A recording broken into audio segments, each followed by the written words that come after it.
Hey everybody, it's Jason Blaha here, and today I want to talk to you guys a little bit about people always trying to come up with new exercises, or people coming up with all these exercises with weird names and just expecting everyone to know what they're talking about. And it's almost funny sometimes. So let me put on my +5 out of weaponsmithing, work on skilling up my crafting a little bit, and let's talk about this. Because, I'll occasionally have people ask me questions about this stuff, and I had someone ask me a question in the comments earlier, and I was scanning through, and they named an exercise that I've literally never heard of in my life. And that's kind of the thing, how can you guys expect people to know every weird exercise that you guys come up with? Meaning most strength and conditioning coaches know how to get people big, they know how to get people strong, and they might only use in their entire career working with athletes maybe 15 exercises.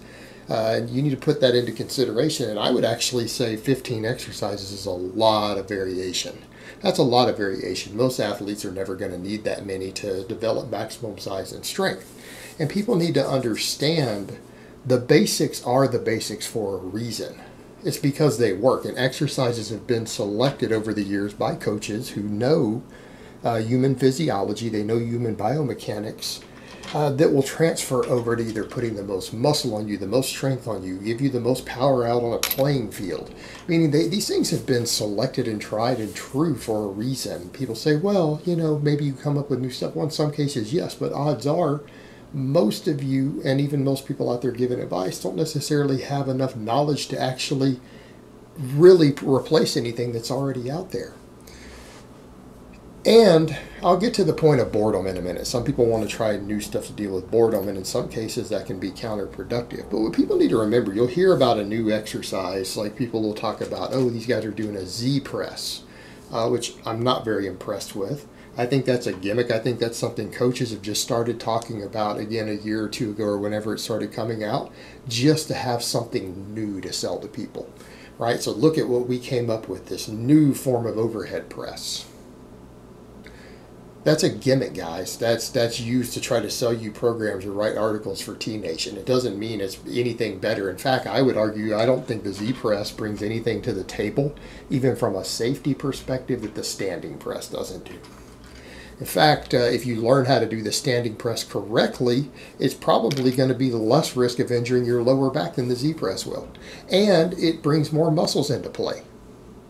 It brings more muscles into play even in the shoulder girdle because of the nature of the ability to have a certain bar path. Same thing, guys will talk about a Spoto press only because Eric Spoto used it, as if that was his magic secret. It's like, well, and I could be arbitrary here. I don't know that this is the exact number. But, Eric Spoto said he was stuck at a 605 bench press, and then he started using this lift and it helped him get up to 700 on a raw bench. And the question I would ask for guys who hear that and they want to go incorporate this lift,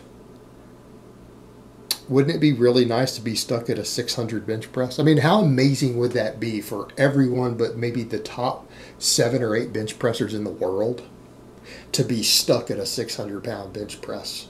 You should be so lucky. How amazing would that be to be, oh man, I've been stuck at a 600 bench press for the last 2 years. Why don't you find out how he got to a 600 bench press instead of this new exercise that helped him push past 605? And the thing is, it's guys who are benching 250, guys who are benching 275, who are worried about what some ultra elite lifter did, who used the basics to get to 500. You see the point here with this, guys? He used the basics to get to a 500 bench. And then he started incorporating other stuff, and then, he needed this special exercise when he stalled at a 605. And what you guys need to consider with ultra elite lifters, you do understand that sometimes their accessory exercises help them train a specific bar path or something for their exact limb lengths and ratios.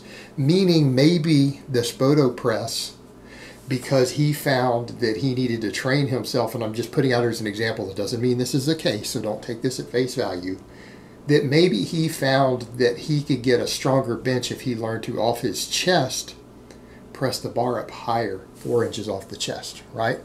Immediately off and change his bar path that he was able to bench more, right? For his exact arm length, chest ratio, everything else, right? He needed a slightly different bar path, and that accessory might have helped change in a transition in the bar path for him. And if you had a different set of ratios as far as arm length versus chest size and other stuff, that accessory might actually teach you a bar path that makes you lose strength on your bench press. You guys need to understand this when you are dealing with ultra elite lifters who are trying to squeeze the last bit of performance out by finding ideal bar paths and then acceleration curves and everything else when they're picking accessory movements that they need to work in to get a certain pattern in. That's oftentimes what it is, and that doesn't mean that that magical accessory is going to help you, and that magical accessory might actually hurt you. Meaning it might actually hurt your strength in the long term, and you might have been better just sticking to your basic lift. And again, these are people who have years and years of already having elite total. They already have elite lifts. They already have massive amounts of size who are fine-tuning something. For the majority of you out there, and that includes me right now, because where my strength is relative to where I'm trying to get, I'm not strong enough to need any of this stuff. I'm still rebuilding a strength base. You know, I need to get my squat to 550. I need to get my bench up to, 385. And then we'll start worrying about weak points. Yeah, see how this stuff goes? That's the problem with it. Or, these people will use a special lift, and that's how they explained how they gained another 50 pounds on their bench press or 100 pounds on their squat, instead of saying, oh, I just upped my dose. Because maybe they added more food, maybe they added more anadrol, maybe they added more testosterone, right? And then they got stronger, and then their explanation, well, I found this new magical accessory. Yeah, it's called another 100 milligrams of anadrol every day. That was your magical accessory. And so keep that in mind also here, guys. Also, people will do this to explain this is the magic secret that I had that get me to this lift or this size or this strength. It's a special accessory exercise, when it probably isn't. And if anything, sometimes just their accessory exercise allow them to get them a little more volume in with an exercise they could use a lighter weight on, so it beat their joints up less. Didn't get them quite sport-specific carryover, but it gained them a little hypertrophy. And maybe that combined with the extra drugs they're taking put the meat on in the right places and gave them another 50 pounds on that lift. But there was nothing magical about that accessory. And the thing is, people, a lot of times it comes down to exercise ADHD. People are like, well, the basics, they get boring and I want some variation. Well, I'm going to tell you right now, if you're in your first year of lifting, you don't need any variation. Variation is going to be counterproductive. It's going to hurt your results. So you need to decide what's more important to you, your ADHD or getting faster results. Now, at a certain threshold, yes, we do get weak links in our musculature, and some exercise variation can help fill in the gaps. And that's important, particularly if you're trying to get completely well-rounded, balanced muscular development. Right? Sometimes some exercise variation can be of value. So sometimes getting bored with some stuff isn't a bad thing. You're getting stale on those lifts, or if you added a little more exercise variation, you would fill out your musculature a little bit better because it would help address some of your weak points. Well, that's okay.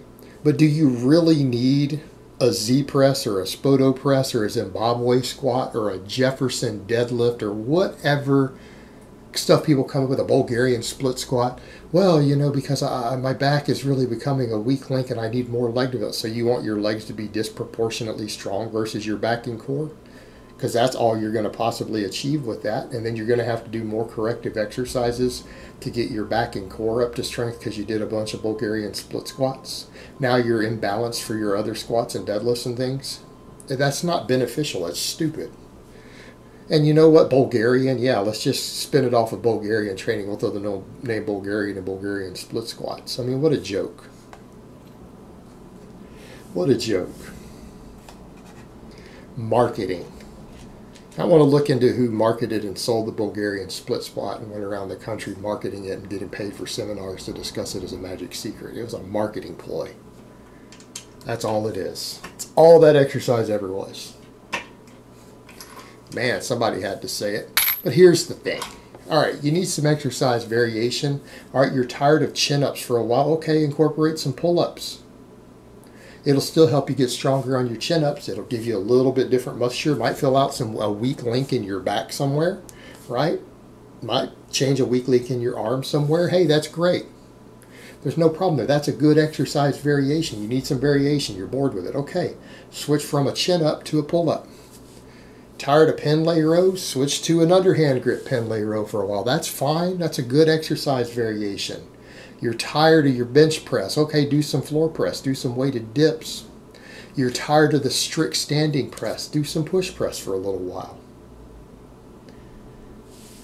You're tired of high bar squats. We'll do some low bar squats. Throw in a week or two of some safety bar squats. Replace your high bar squats or your whatever back squats you're doing with front squats or a safety bar squat for one of your sessions every week. That's no problem. There you go. All right, conventional deadlift is getting stale. Do some deficit deadlift. Switch to a sumo for 3 weeks. That's okay. That's good exercise variations, right? That's helpful. Do a push press instead of a strict press. But you don't need all these bizarre, unusual lifts just to break up the monotony and staleness in your training. And I get that every now and then we need something fresh and new in our training for mental reasons, for psychological reasons. But the basic exercises that are proven to work, that we know will carry over to your other lifts, they will put a lot of muscles on you, they'll put a lot of strength on you. They're already there and they're proven, they're time proven. Elite level athletes all over the world do all of them. You know, it's fine. You're tired of doing power cleans, do some hang cleans, do some high pulls. Okay, no problem. But you guys see what I mean? There's no need to come up with bizarre new exercises to get some exercise variation in, to maybe fill in some weak links, bring up some weak points, change things up just because you're getting stale psychologically, you're getting bored a little bit. That's okay, but you don't need to abandon your primary lifts to do it. You can rotate in some of these similar movements, and you know what? They work. All of those lifts that I listed will improve your other big lifts. Front squats and safety bar squats will help your back squat, particularly if your quads have become a weak link or your upper back is a weak link, right? The sumo deadlift may help your conventional deadlift if your glutes and your hips are a weak link. And you got to think of it in those terms. These other exercises are still basic exercises. They will carry over. They will help you be all around strong. What happens is that people come up with these bizarre exercises to where they're doing stuff with one leg, one arm. They're doing an extreme partial. They're doing a bunch of stuff that's not going to carry over. And I don't care whether your goals are size or strength. Those basic lifts will put the most size and strength on you. And any variations that you do need to, number one, add muscle mass in places where you want them. They, number two, need to have some carryover to your main lifts, because if your main lifts stagnate because you wasted a bunch of recovery and energy on a lift that doesn't carry over to any of your other main lifts, your gains are going to stall. They're going to stall. You might even regress. You're going to lose ground, and that's not the reason any of us train. Alright guys, but that's really all I have to say on that today. I hope it's been informative, and I will talk to you guys next time.